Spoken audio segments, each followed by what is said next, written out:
Hey, what's up, everybody? Court Smith from BetTheProp.com here on a Tuesday afternoon, the first Tuesday for week one of the NFL, and what a weekend it was. I tell you what, filled with excitement. I don't really know what the heck's going on half the time, but it sure is fun to watch. So we're here. We're going to talk about some prop bets. We posted a whole bunch of prop bets, not only on the website, bettheprop.com, but also on the Twitter. We posted even more over at bettheprop.com on the old Twitter. Posted, I think it was about 40 prop bets, player performance prop bets over the course of the weekend, starting on Thursday night and right through to Monday night, which was pretty good. Thursday night and Monday night were both good. Sunday was pretty good. Definitely some misses on Sunday, especially on the Sunday Night Football. We're going to get into that.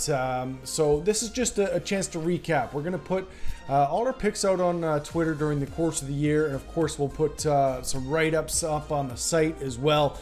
But I think it's important not just to count wins and losses. We have a process that we're going through here with these prop bets. We want to follow the process, and that means some accountability for ourselves, looking back and making sure that the process is good, our process is sound, our process makes some sense, and we want to learn and get better, right? That's the idea. So we're going to look back at our bets. We're going to see if we won, see if we lost, but more importantly, look at why we won or why we lost, what we can learn from it going forward as this new information comes at us here. We're going to have to adapt quickly, keep ahead of the sports books. I think we have more information. We don't have more information than them, but we're able to move faster than them. Again, this is something we talk about on the website a little bit, that these really aren't sharp lines. We saw that this first week especially. So we're going to get into that. So let's just jump right into it. Let's start running down all our picks from the weekend and talk a little bit about it. Hopefully, if anyone comes up and chat here, we'd love to hear what you guys have to think about all this, to say about all this. So feel free to comment in the chat, some questions. Check us out on Twitter. And if you have any questions, we'll be doing our best to answer anyone who comes at us. All right. Let us start here. This was our first batch of picks coming from Sunday morning. Actually, you know what? Let's go back to Thursday night first. Because Thursday night was pretty good. Looking at some of our season-long props here. You know what? I'm not sure I posted the Thursday night ones. That's all right. Okay, let's skip ahead to Sunday. Thursday night was pretty good. We were fading Devontae Freeman, and that went well. So yeah.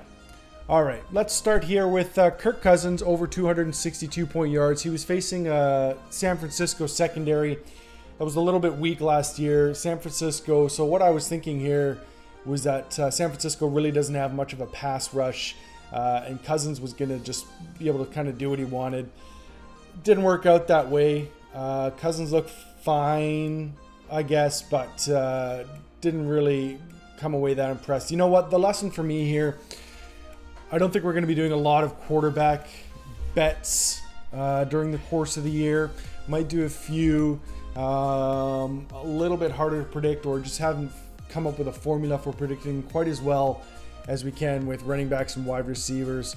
So probably going to stay away from that a little bit. So moving on to Stephon Diggs, over 65.5 yards. Again, targeting kind of a weak San Francisco secondary, and Diggs looked pretty good. The problem here that we're going to see with Diggs, he's an excellent player, but he's also sharing the field with an excellent player in Adam Thielen. So if we're looking for their numbers in week one here in the screener. So yeah, Diggs had half the targets that Adam Thielen had. Thielen had 12 targets to 6 and double the receptions, more than double the yards. Diggs had the touchdown to kind of save his day, but we weren't betting on that. So yeah, that's surprising. We were seeing Diggs the busier of the two wide receivers in the preseason with Kirk Cousins. So I was kind of expecting that trend to continue, to be honest with you. We didn't miss this prop by a lot, but we missed it by enough where definitely a concern. I think it's going to be a pretty even target share most of the time going forward with these guys, but that's going to be something to keep an eye on. I was really hoping to see Diggs kind of break out and take over in this offense. He's so good. Adam Thielen's a very good receiver too, but Diggs is so good. So to see him get half the targets that Thielen got is a little bit concerning. So that's something to watch going forward. Maybe a bit more of a matchup-based thing going forward. And again, Tom Brady here. That was a game that the Patriots were leading quite a bit, so didn't have to lean on Brady too much. But again, quarterbacks I'm probably just going to be staying away from for the most part. Speaking of which, so yeah, I think that's the early theme here. Chris Hogan over 59.5 yards. So the thinking here was Julian Edelman is suspended. They're very thin at wide receiver, the Patriots are. Chris Hogan was very good for the Patriots last year. Had a lot of big games when Julian Edelman went out with injury. As we take a look at Chris Hogan's line here for the game, yeah, he only saw 5 targets. A little lower than we would expect. Probably would expect to see at least 6-7 targets in a game like that. But he just wasn't efficient. Only brought in 1 of those 5 targets. If he catches all 5, you know, we're probably cashing that bet. Just barely though. Just barely. I think the lesson here is going to be beware the Patriots. Don't trust the Patriots. Bill Belichick loves to spread it around, spread the ball around. And the week-to-week, it's really going to be a week-to-week game plan. So, you know, we might try to figure that out as we go. But if you're a fantasy football player, you know how hard it can be to decipher Bill Belichick's game plan in a given week. It's going to be really hard to pick out. So that's the lesson here. I don't hate this bet looking back, but just knowing what we know about the Patriots, I don't see the value there. That said, 5 targets should have been enough to get it done. Probably a little bit unlucky. But yeah, I think the Patriots is a team we're gonna have to watch out for going forward. So things definitely got a little bit better for us in the Dolphins Titans game. Kenyon Drake did not go over 59.5 yards. However, Richard Matthews did go under 42.5. That was kind of a free square in the middle on the bingo card. Richard Matthews been banged up with a knee injury all year, so we pounded that bet pretty hard. That was nice to come through. He really didn't play very much. He was returning punts. He was playing special teams, Richard Matthews was. So he's going to work his way back into the offense. But yeah, that line was way too high, so it was nice to take advantage of that. Kenny Stills came through for us.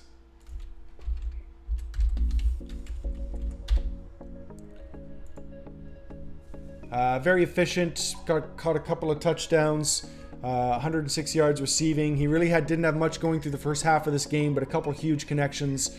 So looking back, I feel pretty good about this bet. The 5 targets is not as many as we were expecting for sure. I would in that offense without Devontae Parker playing, I definitely would have expected 7 to 8 targets. So a little bit lucky for us there, really. A couple of deep connections that came through on that one that kind of helped get us there. Could have easily been a loss though. So that target share in Miami is going to be something to watch going forward. The Tennessee pass defense they were playing is definitely strong. And they have a good pass rush. Not the strongest in the league that the Dolphins are going to see. So yeah, I would like to see more targets from Stills. That's a little bit concerning. We got a little bit lucky there, but we'll definitely take it. Now, as we look over to Kenyon Drake, he was a guy I pounded on a couple of prop bets. So 14 rush attempts. We bet him on the over on 65 point yards. And we had him on another bet that I think is going to pop up here in a bit. But over 59.5 yards, he didn't get there. 14 attempts, was not efficient. The worry here is Frank Gore. You know, Frank Gore, I thought he would look bad. He would look by far the better of the 2 runners, 6.8 yards per carry. Double is efficient. Double the yards per carry that Kenyon Drake had. So, yeah, that's concerning. I would have expected to see more carries from Kenyon Drake, to be honest with you. He was a workhorse for the Dolphins last year after they traded away Jay Ajayi. So, a little surprised to see that. We didn't miss this one by much, only by 12 yards to hit this prop. So, you know, if he's a little bit more efficient, we're looking all right. 14 carries on most days is going to be enough for him to get over the hump. It wasn't this time. So I was a little bit off on that. I really thought Kenyon Drake would sort of be in that 18 carry category, like really 15 to 20 carries most weeks, really carrying the load. But it looks like Frank Gore is going to be a factor again. So something to keep an eye on there. A little bit disappointing to miss that one.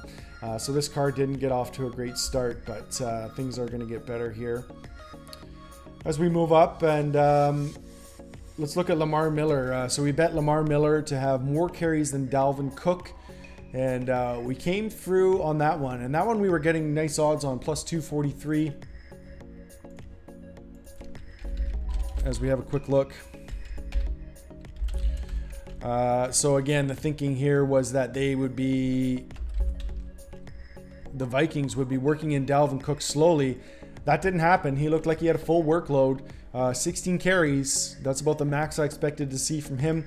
Luckily, we were right in predicting that Lamar Miller was going to carry a heavy load for the Houston Texans. So that was nice to see. I thought this gap would have been bigger, to be honest with you, even though we were getting odds.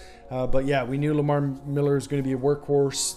Houston has no depth at running back. So happy to see that one come through, even though definitely a little bit surprised to see the amount of carries from Dalvin Cook. So that one was really nice to cash at plus 243. All right, this one really sucked. Greg Olsen over 47.5. I made this one on Friday before he popped up on the injury report. And then he popped up on the injury report, and then it sounded like he was going to play, and I was feeling really good. When he started, you know, this in the first quarter. This was in the first quarter. He had 33 yards, and then somebody stepped on his foot, and he re-broke his foot, and he was out of the game. So really unlucky here. We should have hit this one easily. We would have hit it by the half had he not got injured again. So that one really sucks. We hit that one pretty hard because that line was just too low. I mean, Greg Olsen, when he's healthy, is average, 70, 80 yards per game with Cam Olsen. And he's played a ton. He's got this, tag of being injury prone now. But before he got hurt last year, he played 16 games in I think 4 or 5 consecutive seasons. So pretty unlucky that he left this game. I'm perfectly happy with this bet. I think it was a good process. No regrets there. All right, Emmanuel Sanders, more yards than Demaryius Thomas. This one was fun to cash. Because Emmanuel Sanders was doing exactly what we thought he would do, just shredding that cover 3 defense of the Seattle Seahawks all day long. We can see they had a similar amount of targets, but Sanders' targets are much more high percentage, playing in the slot. Seattle plays that kind of soft cover zone 3, and Sanders just did his thing. And some poor tackling by Seattle on one play kind of allowed Sanders to burn through everybody on the entire team. So yeah, we hit this one by more than double. So good process there, even though the targets were the same. But we think, we knew that Sanders was going to be facing a little bit softer coverage and be a little bit more efficient. So even though the targets were the same, happy to see Sanders get that one. So that was a nice one to hit for sure. I was loving Sanders. Cameron Meredith, again, really bad luck. This line was ridiculous. This line was absolutely ridiculous that the bookmakers offered under 35.5. It was clear, and I'm just ticked off about this one. It was very clear during the preseason that the Saints were not interested in using Cam Meredith early. He played the entire 4th preseason game while the rest of the starters rested, indicating that he was behind Ted Ginn Jr., Traquan Smith, and then they activated another receiver off of the practice squad early on Sunday morning before they deactivated Cameron Meredith. So we should have got this one. Unfortunately, it turned into a push because he was inactive. So that really sucks, because if he was active, there's no chance he would have had any yards. Clearly, he's not part of the game plan. So we caught the bookmakers sleeping on this one a little bit. Unfortunately, it didn't pay off. AJ Green, this one was a sweat. This one was a big time sweat. We needed to go late into the game to get this one against the Colts secondary.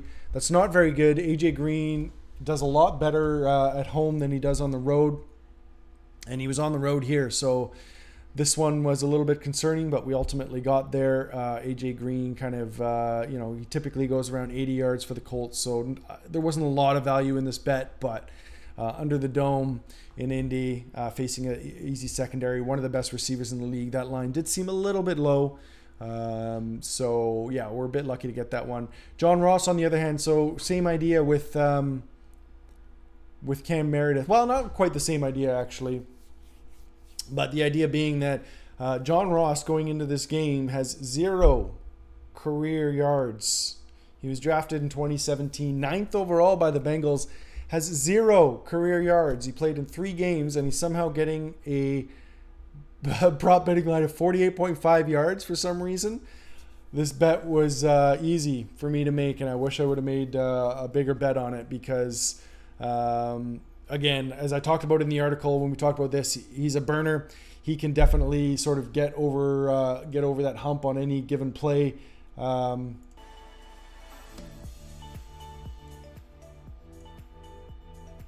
He can break that on any given play, one deep ball. But he only had 3 targets. John Ross did. So pretty much what we expected. Not a big part of the game plan. They're going to take a couple shots. He did get a touchdown. It was the only reception of the game, but it was a 3-yard touchdown.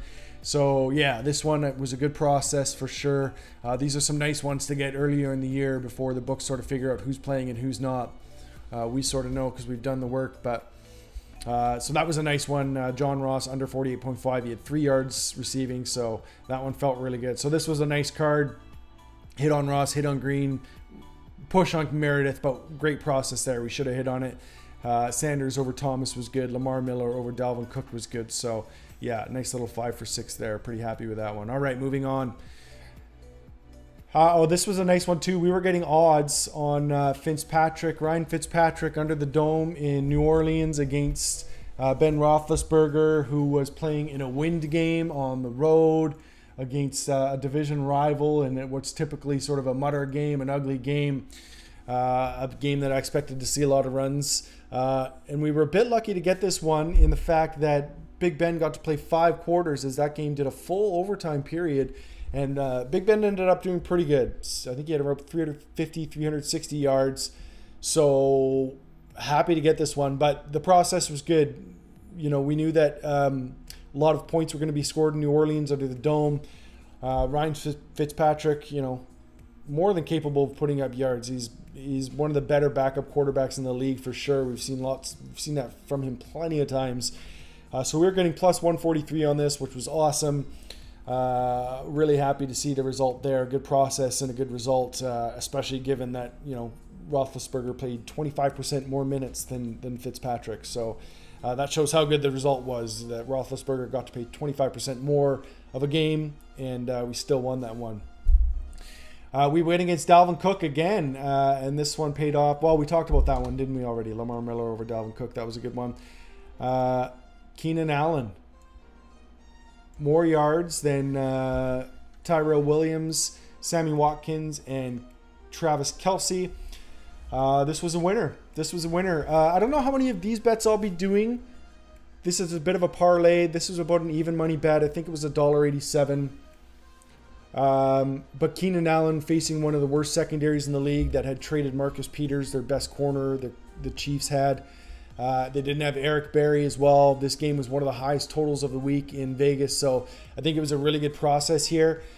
Keenan Allen so far ahead of Tyrell Williams on the depth chart that Tyrell Williams really had no chance at this one. Sammy Watkins has been very quiet for the Chiefs all preseason. He had a quiet year last year, and Sammy Watkins has some serious issues. He's kind of going on name value alone at this point, so that's why I think we got a little bit of value there.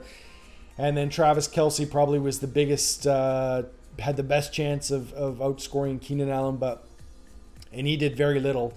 But this was more about Keenan Allen, and what he was capable of doing the Chiefs. So we won that one. Happy to see. Kenny Stills against Corey Davis. I believe that we won this one. No, we didn't, did we? I think we lost this one. Yeah, Corey Davis. Yeah, look at that. Corey Davis had 13 targets. So, yeah, more than 100%, like 150% more targets than Kenny Stills did. So, yeah, that looked like a really bad bet. I expected Stills to sort of be in that 10 target area, 8 catch area. So he could have won this one, but I did not expect to see Corey Davis so heavily targeted. That's a big change in Tennessee. Rashard Matthews sort of looks like he's a distant second now. Their tight end, Delaney Walker, was injured. So, yeah, that's a bit of a lesson there. I think the process was okay there, but maybe could have projected some more carries for some more receptions for Corey Davis, considering we knew that Rashard Matthews was going to be limited. So not my favorite bet of the weekend, and we'll take a loss there, but definitely learned something. All right, moving on. These were some of the running back bets that we posted earlier in the week. Alex Collins did not get over. That was a really weird game. That was a really weird game. The Buffalo pass defense is terrible. Sorry, the Buffalo rushing defense is terrible. So I really expected Alex Collins to just pound away all day. But unfortunately, the Ravens just got up so much, so early that they kind of took Collins out of the game after that. You know, if it was even a 3-score game and Collins is probably getting some carries and getting close for us. So this one was disappointing. I thought it was one of the easier bets of the week, to be honest with you. I was disappointed that it didn't come through. But a little bit unlucky. Again, just a weird game where, you know, they put up 40 points on the Bills. And I think it was sort of one of those rest your starters, you know, limit Collins' carries. I think he's going to be carrying the load for Baltimore most of the year. So just a bit unlucky that Buffalo was, you know, we knew Buffalo was going to be bad, but they were too bad. They were so bad that the Ravens really had no reason to press their starter into action. So take a loss there, but I don't think too much to learn. The process was good. Kenyon Drake, oh yeah, we talked about him earlier, and we had him on the carries prop bet over 12.5, and we did hit that one, but just barely. I would have thought 17 carries easy for Kenyon Drake. I thought that line was way off, but it turns out it was pretty close. He got 14 carries. This one was fun. Alvin Kamara, 2 rushing TDs at plus 480. Phenomenal odds. We talked about this in the article. The odds were paying out as if Mark Ingram was still in the house. Mark Ingram is not in the house. Mark Ingram is suspended for the first 4 games of the season. So that left Alvin Kamara with all the rushing work for the Saints. And we know they can score touchdowns. So the risk here was going to be if Kamara could... you know, he's always a threat to get the receiving touchdowns in the red zone. Not necessarily running him a lot, but it seemed like really good value at plus 480, considering this was going to be a high-scoring game, considering Mark Ingram is out. So, you know, Kamara was going to get the bulk of the carries. So, phenomenal value. Not much to learn here other than, you know, this line is not going to be this next week. This line's probably going to be 280 next week. We'll check up on that a little bit and see where it's at, but that's my guess is about 280. There was just so much value there.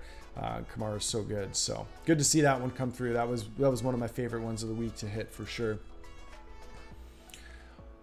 That did it for the morning games. No, it didn't. So okay, we added some last second ones here. Carlos Hyde with more carries than Rex Burkhead. Let's see what happened there. We hit this one. But it was close. It was really close. So we had Hyde. We knew Hyde was going to be in a mutter game, in a win game, in a weather game against a division rival. We knew he was going to get a lot of carries. The surprise here was Rex Burkhead with 18 carries. I thought that Burkhead would be involved heavily for the Patriots, but I thought he would be in a pass-catching role. We saw that role go instead to James White. Excuse me. We saw that role instead go to James White. And Burkhead was just being pounded between the tackles, which we didn't see a lot of last year. I'm pretty sure he never reached 18 carries in any game last year. I can pretty much guarantee it. So that's a career high in him for carries. So pretty good to win this bet, considering he had a career high in carries. But I'm surprised he wasn't closer to the 12 level. And we probably got lucky on this one. Carlos Hyde, again, had an extra quarter, had the overtime quarter in the Pittsburgh game. So probably lucky to get this one for sure. The process was fine, but it's an eye-opener because now it looks like Rex Burkhead is going to be the main guy carrying the ball for the Patriots, which is a surprise for sure. So lucky to get that one. Okay, that was one we added. And then we talked about a couple of straight bets here, and we hit both of them. That was fun. Carolina -3. We hit... yeah, good bet. I think the Cowboys are always overrated by the public. This line probably should have been -4.5. Cowboys can't move the ball. They have no receivers, no tight end. Their offensive line is not as good as everybody thought. And Carolina is a very good team, so I thought this was an easy bet. And then we teased, again, Carolina +4.5, KC 9.5. KC was a phenomenal value. I also bet the money line on KC, but I didn't post it. They were paying, I think, plus 230, something like that, against the Chargers, who are always overrated. And I think KC had beat them 7-8 in a row.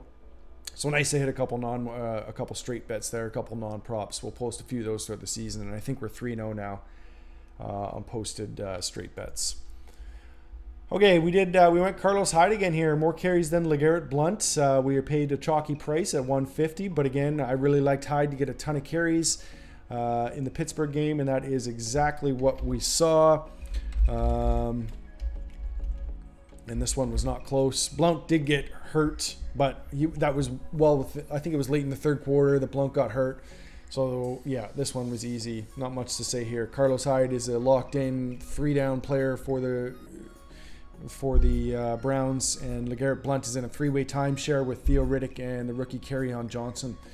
So yeah, this one was good process. We paid the chalky price, but you know, this price probably should have been, you know, considering that LeGarrette Blount's in such a timeshare, and we know Carlos Hyde is a locked-in starter. I feel this price probably should have been closer to -130, -170, something like that. Yeah, -170 would make sense. So there was good value there, and we hit that one, and that felt good.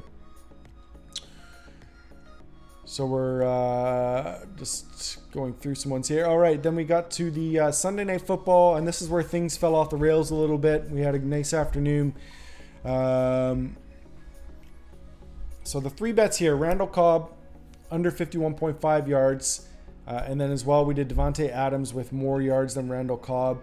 So yeah, just a bad bet on my part overall.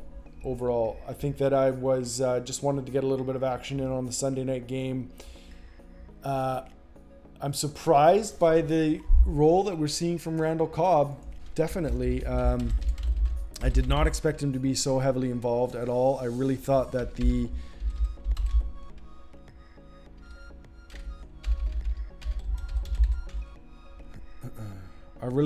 Packers were going to spread it around. Oops, in the wrong window here.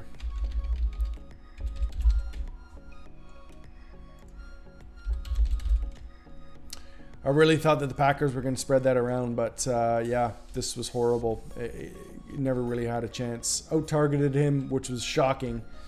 He out-yarded him, which is shocking to me. The targets, not so much.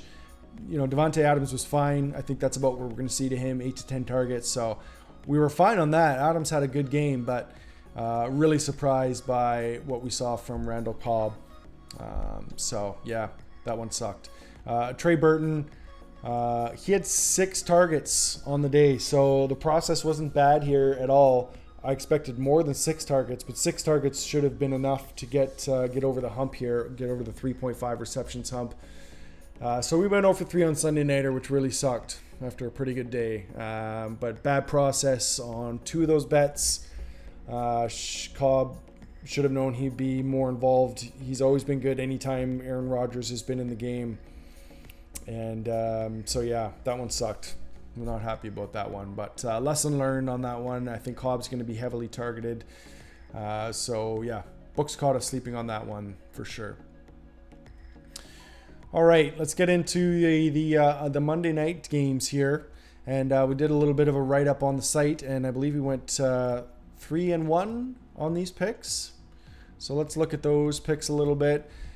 Golden Tate. So the thinking here was that Golden Tate had the easier matchup against Buster Skrine against the New York Jets, with Marvin Jones drawing coverage against Trumaine Johnson, who was the big free agent acquisition for the Jets in the offseason.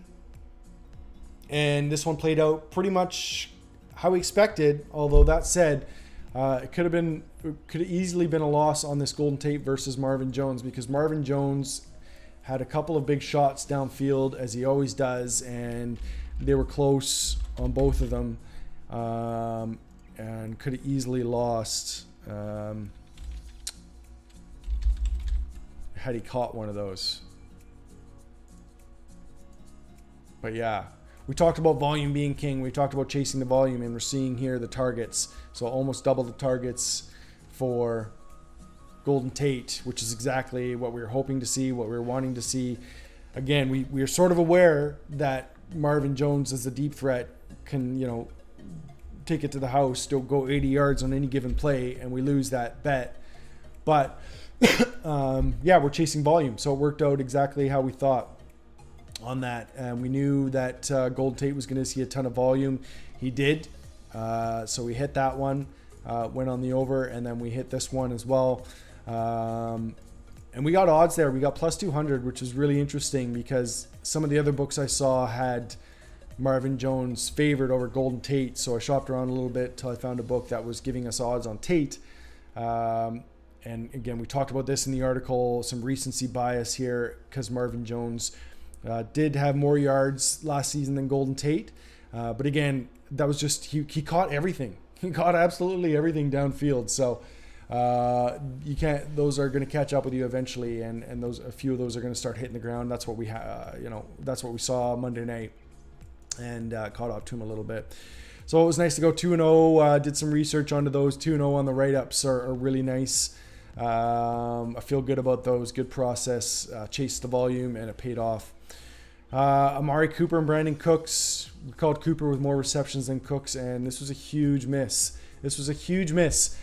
Really disappointed in myself with this one. Really disappointed in myself with this one. So the thinking here was that the Rams were very good against linebackers last year. I think they were top 7 against linebackers last year. That was with Alex Ogletree in linebacker. Alex Ogletree's gone. He went to the New York Giants, replaced with Corey Littleton. And that, coupled with the fact that the Rams also significantly upgraded their corners, and this was never going to be an Amari Cooper game. Aqib Talib is such a good cornerback, and he's a shutdown cornerback. Cooper never had a chance in this game. Never had a chance. I think he only had a handful of targets.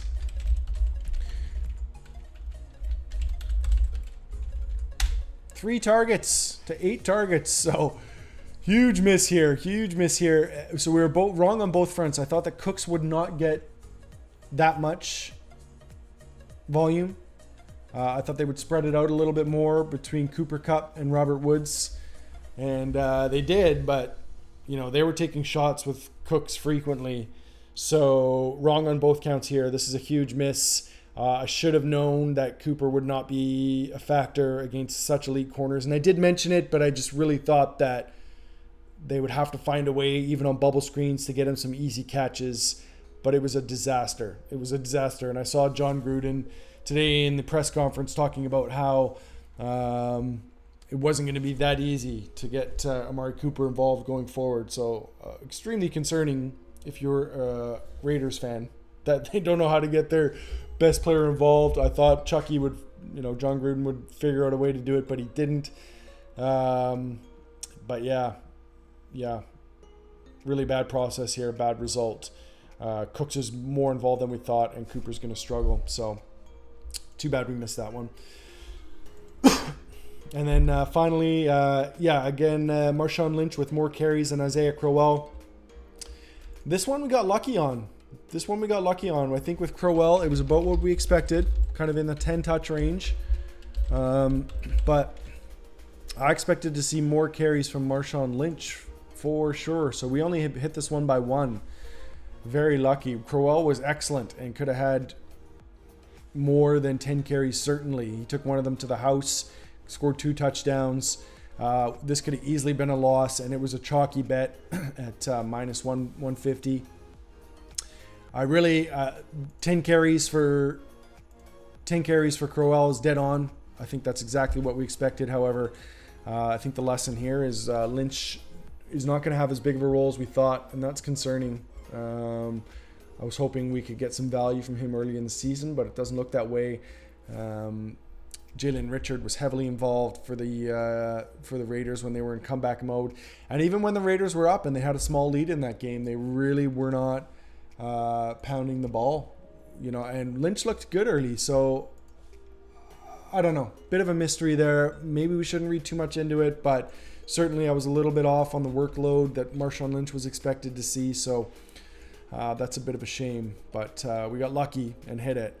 The process was still okay, but clearly the odds were not good value here. We were getting 150, and it probably should have been closer to even money. So poor value, but we got lucky and hit. So we went 3 for 1 on the write-ups on the site, which is awesome.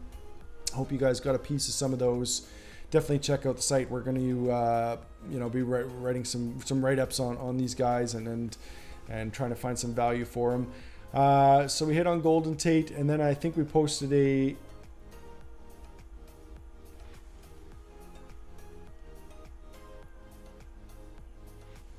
late one. Oh yeah, here we go. This is a terrible bet. This was an absolutely terrible bet. So we went with Jordy Nelson more receiving yards than Jared Cook. If you didn't see, Jared Cook had 180 receiving yards and set the Raiders record for receiving yards. So, woo, yeah, this was bad. And again, I think not enough research on my part. I made this bet just looking at a couple things and not really looking at the big picture, mainly being that the Rams lost. They were down. Mark Barron was down. One of their linebackers was out, and they lost Alex Ogletree in the offseason. So it was always going to be a game where they were funneling it to the middle of the field, and that means Jared Cook. So yeah, horrible bet here. Horrible process. Horrible bet with not enough research. So that's lesson learned. Don't be making last-minute bets without looking at the full picture. So a big miss there. It wasn't a big bet, but don't like to see it. So I think that's about it for our bets for the week. So it was a winning week. I think we won about, I'll put a follow counting up on Twitter a little bit here. But we made about 40 bets, and I think we hit about 60%. A little bit more, I think, which is a nice number. Really happy with that. We didn't talk about the Thursday night games, but we definitely hit, I think we went 3-0 on the Thursday night games. I think we went under on the Calvin Ridley, the rookie wide receiver. We went under. So same thing with John Ross, same thing with Cameron Meredith. We knew the role wasn't going to be there. We hit that one, which was nice. And then I think we fitted Devontae Freeman as well, which was nice, and we hit on. So a winning week, guys. I'm really pumped to get out to a quick start in the prop betting. We're going to have a bunch of picks all week long up on the site, up on the Twitter. If you have any questions, please, we'd love to hear from you. Drop a line on Twitter at bettheprop.com. Comment on the article. Comment on the video here. Tell us what you'd like to see more of. But we're going to keep pounding these prop lines, the player performance prop lines. There's value to be had here, guys. I can't stress it enough. Forget about the touchdowns. Forget about the first score props. Forget about the first half blah, blah, blah props. Player performance is absolutely projectable. We can project. Opportunity is very sticky in the NFL. Efficiency is not. Predicting what people are going to do with their touches is unpredictable. Predicting how many touches they're going to get is value town, man. I'm telling you, coaches tend to fall into patterns. Usage tends to be much more predictable than efficiency. So, and that's what we saw. The bets that we hit this week were on volume-based things. So that's what we're going to be focusing on. We're going to be focusing on mostly running backs, wide receivers, player performance, yards, and receptions. Not so much TDs. We might do the odd one like we did with Kamara, but other than that, not so much. So this stream went a little longer than planned, but hopefully you learned a little something, and we're going to be back with much more prop betting content. Thanks for joining us. Check us out at bettheprop.com. I'm Court Smith. Have a good day. Peace.